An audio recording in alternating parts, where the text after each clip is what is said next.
जय भीम। आज पुण्यतिथी आहे रामजी मालोजी सकपाळ या महान व्यक्तिमत्वाची, ज्यांच्या संस्कारांमधून डॉक्टर बाबासाहेब आंबेडकर घडले। डॉक्टर बाबासाहेब आंबेडकर यांना घडवणाऱ्या व्यक्तीचा विचार केला तर सर्वात आधी नाव येतं रामजी मालोजी सकपाळ।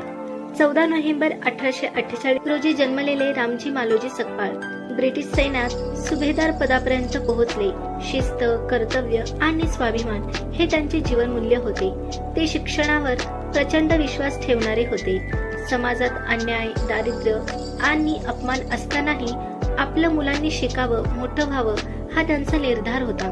मराठी, इंग्रजी भाषेचे ज्ञान, धार्मिक आणि नैतिक ग्रंथांचे वाचन आणि मुलांमध्ये संस्कारांची बीज पेरणं हे त्यांच्या दैनंदिन जीवनाचा भाग होता।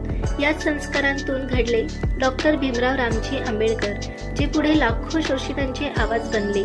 2 फेब्रुवारी 1913 रोजी रामजी मालोजी सकपाळ यांचे निधन झाले, पण त्यांनी दिलेले विचार आणि शिक्षण आजही भारताच्या इतिहासात जिवंत आहेत। बाबासाहेबांचे विचार समजून घ्यायचे असतील तर त्यांच्या वडिलांचे योगदान विसरता येणार नाही। आज त्यांच्या पुण्यतिथी दिनी त्या महान पित्याला नम्र अभिवादन। जय भीम, जय संविधान।